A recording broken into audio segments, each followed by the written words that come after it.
Allez, bienvenue sur Team Ruche Varé, bienvenue sur la chaîne dédiée à la méthode Varé et au monde des abeilles. Nouvelle série de vidéos pour vous accompagner autour d'une question bien particulière. Avez-vous déjà envisagé d'avoir une ruche dans votre jardin? Et oui, une ruche dans votre jardin, vous avez bien entendu. Vous hésitez, oui, non, c'est compliqué, je sais pas faire, c'est dangereux, ça va être vraiment infaisable pour moi, ça prend du temps, ça coûte cher. Bah écoutez, je vais vous accompagner pas à pas tout au long de l'année avec cette série de vidéos pour débunker tous ces a priori et pour vous faire découvrir l'avantage d'avoir une ruche dans le jardin. Pour vous, c'est aussi une saison de changement parce que être au contact des abeilles, c'est aussi changer son approche, sa vision de la nature, et vous verrez que les abeilles vont aussi vous apporter beaucoup, et c'est tout aussi l'intérêt de posséder une ruche dans son jardin. Alors vous vous dites, mais comment je vais faire? Quelles sont les différentes étapes? Bah écoutez, nous allons voir ça, et c'est juste après le générique.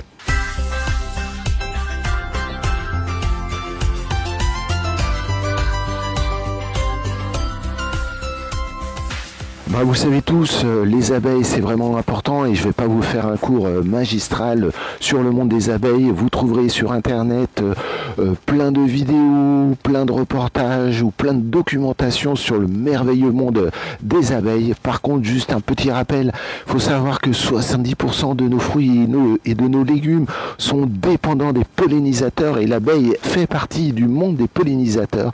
Donc c'est vraiment pour nous de sauvegarder ces pollinisateurs, et avoir une ruche dans son jardin permet aussi de participer à la protection de cette biodiversité. Et oui, déjà là, j'ai mis déjà un petit bémol, hein. Il n'y a pas que les abeilles qui sont bons aussi pour la biodiversité, il n'y a pas que les abeilles qui sont des pollinisateurs, il faut bien faire attention, hein, ne pas oublier les abeilles solitaires, les bourdons qui sont très importants, puis d'autres pollinisateurs en complément des abeilles. C'est pour ça qu'il faut être très vigilant, hein. Il ne faut pas penser que l'abeille fait tout. Il faut vraiment remettre le monde des abeilles dans son environnement de pollinisateur. Mais vous, modestement, avec votre ruche dans le jardin, vous pouvez aussi sauvegarder, hein, cette race d'abeilles pour pouvoir participer à la pollinisation de votre environnement.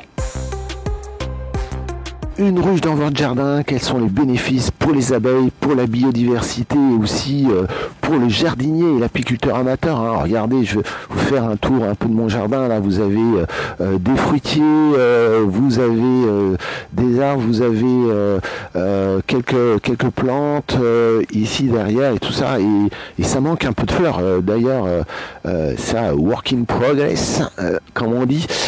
Mais justement, quel est l'intérêt vraiment d'avoir ces ruches dans le jardin? Pour les abeilles, vous leur offrez un habitat stable, hein, dans un monde qui est quand même compliqué pour elles. Là, moi, je suis en ville, donc pour les abeilles, pollution, je suis pas loin aussi de champs, donc pesticides, environnement compliqué, donc on sait que les colonies d'abeilles meurent chaque année. Il y a au moins 30% des colonies d'abeilles dans des ruches qui meurent chaque année du fait de la pression extérieure et notamment pollution, je l'ai dit, mais aussi frelons asiatiques. En tout cas, il y a pas mal de choses qui rentrent en compte.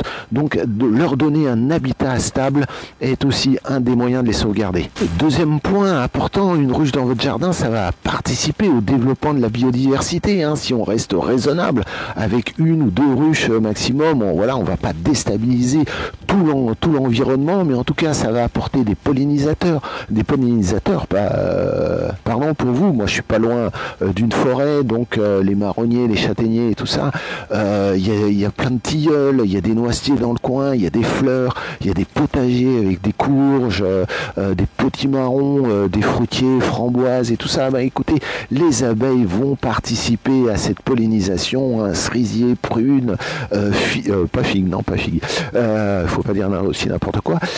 Donc tout ça, hein, va bénéficier aussi de l'apport d'une colonie d'abeilles. abeilles. Et puis pour aussi l'apiculteur amateur, pour le jardinier, avoir une ruche dans son jardin, il y a deux choses, ça va vous permettre aussi de découvrir le monde des abeilles, ça va vous découvrir la nature, le mode de fonctionnement, donc intellectuellement ça va vraiment remettre en cause beaucoup de choses, ça va vous faire découvrir, ça va aussi travailler votre observation, donc prendre le temps de se reconnecter à la nature. Et cette reconnexion à la nature, si effectivement la nature est généreuse, si les abeilles ont produit beaucoup de réserves de miel, elles vont pouvoir partager le bénéfice de leur réserve avec vous.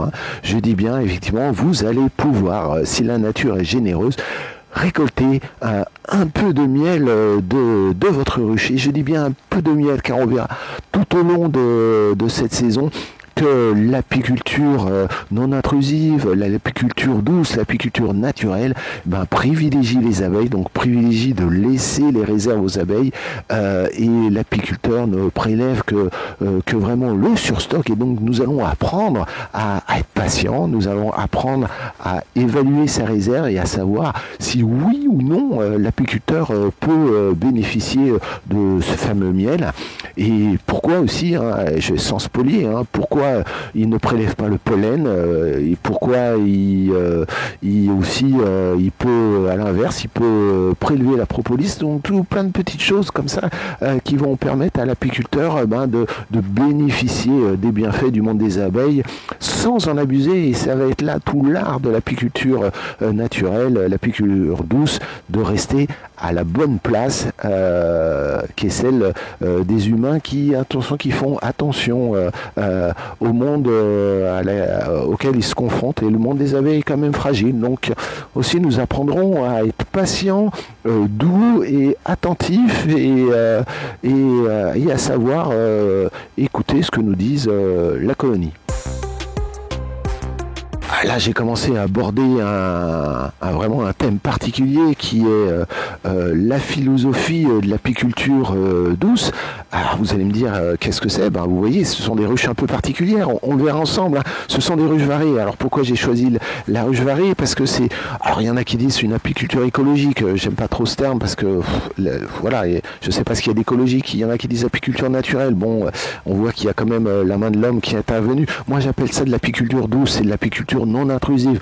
On verra vraiment tous les principes de cette apiculture non intrusive, de cette apiculture dite familiale. Avant tout, on verra aussi l'histoire de ce type d'apiculture. Et cette apiculture justement douce, cette apiculture familiale, elle permet à l'apiculteur de se reconnecter à la nature par les abeilles, et surtout à être raisonnable et à faire une apiculture raisonnée. Donc tous ceux qui veulent mettre une ruche dans leur jardin pour faire du miel en quantité, pour pouvoir faire un jackpot avec le miel et tout ça, écoutez, c'est pas du tout l'endroit, donc c'est pas la peine de continuer à regarder, autant être honnête avec vous, passez votre chemin, chacun a sa vision des choses. Là nous serons vraiment sur un type d'apiculture, je dis bien une apiculture familiale, juste pour avoir sa consommation personnelle, si et seulement si la nature nous le permet. Et donc c'est tout ce système qu'on va devoir apprendre, qu'on apprendra ensemble, et qui est quand même un peu particulier, et qui nous réapprend la patience et l'humilité face à la complexité de la nature. Vous allez me dire, c'est bien gentil tout ça, ça n'a pas l'air si simple, mais en même temps je vous dis, c'est pas si compliqué.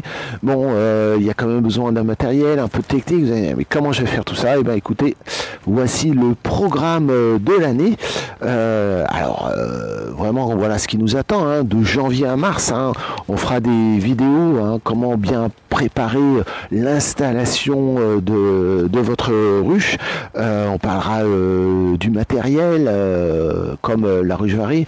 On parlera aussi d'emplacement, on parlera aussi des premières astuces, on parlera réglementation, parce qu'évidemment là, il y a quand même des règles qui sont édictées par l'État, donc il faudra quand même être vigilant par rapport à ce point-là. De avril à juin, c'est le début du réveil des colonies, donc on verra comment gérer le réveil des colonies, on verra comment gérer ces colonies ce printemps, voir la reconnexion relation des abeilles avec la nature, notamment avec les floraisons.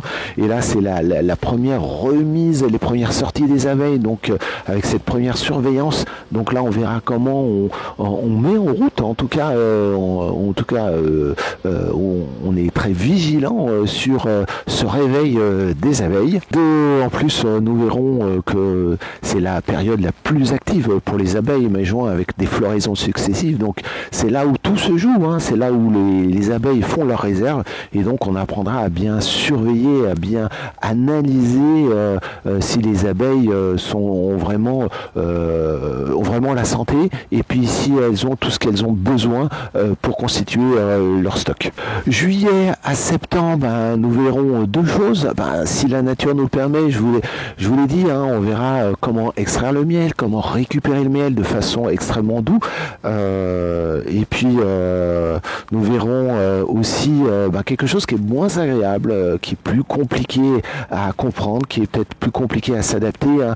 Deux choses, déjà le frelon asiatique, parce qu'on sera en pleine période de pression du frelon asiatique. Donc là, comment gérer le piégeage du frelon asiatique, comment faire attention au type de piégeage, à la biodiversité aussi, et puis aussi au comportement du frelon qui n'est pas le même en début et à la fin de saison, donc très particulier, ça peut être très violent quand il y a des attaques de frelons asiatiques sur les ruches. Donc comment gérer ça en toute sérénité. Et puis le deuxième point aussi, nos abeilles subissent aussi la pression d'un parasite qui s'appelle le varroa. On en parlera, hein. C'est un acarien vraiment tueur d'abeilles, et là on verra qu'il n'y a pas beaucoup de choix. On parlera quand même des différentes options naturelles, mais aussi malheureusement on verra l'option chimique, hein, des traitements.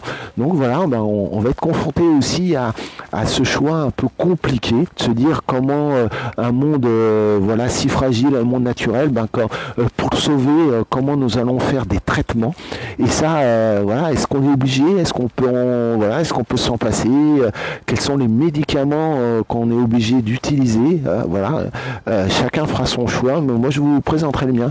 En tout cas, c'est pas drôle, mais ça fait partie de la vie de la colonie, et il faudra être très très vigilant à ces deux facteurs, hein, frelon asiatique et varroa, parce que c'est ceux qui déciment aussi les colonies d'abeilles. Et pour terminer, de octobre à septembre, c'est préparer les abeilles pour l'hiver.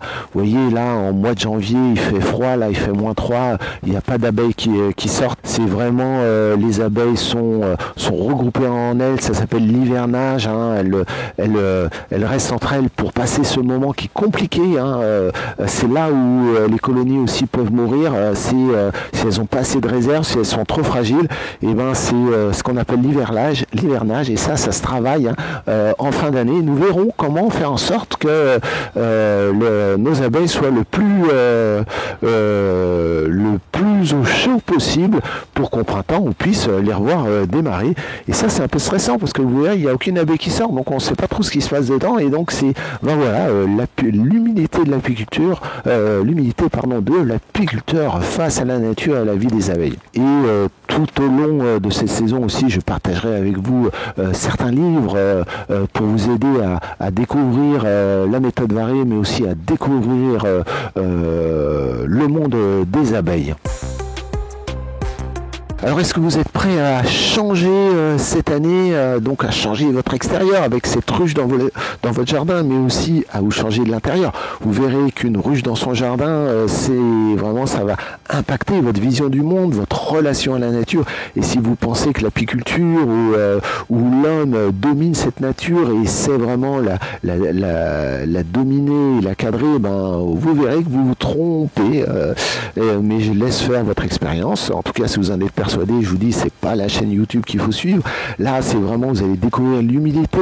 Donc, il y aura des joies, il y aura des peines, il y aura des réussites, il y aura des échecs, il y aura des compréhensions et des incompréhensions. Et c'est ça, hein, qui va être très intéressant. Mais comme le jardinier avec ses tomates, hein, des fois ça pousse, des fois ça pousse pas, des fois le terrain est pas bon. Et là, ça va être pareil. Donc, on vient pas apiculteur en une seule fois. Et si vous pensez que je mets une ruche dans votre jardin et puis d'un seul coup le miel va couler, et non, non. Là, vous êtes complètement en dehors des clous. Vous verrez que c'est complètement différent et que c'est même plutôt l'inverse. Si vous voulez que le miel coule, allez faire de l'apiculture intensive. Hein. Il y en a plein qui le font, même des amateurs. Ça marche très très bien. Hein. Ça, il n'y a aucun souci. Par contre, ici, c'est avant tout la protection des abeilles. Et si les abeilles sont vraiment au top, si elles nous le permettent, et ben, c'est pouvoir bénéficier de leurs bienfaits. Voilà, donc c'est toute la philosophie. Et donc, si vous êtes prêt à suivre cette philosophie tout au long de l'année, ben, n'hésitez pas à vous abonner à cette chaîne. Et moi, je vous donne rendez-vous dans un prochain épisode de Team Ruche Varée pour une ruche dans votre jardin.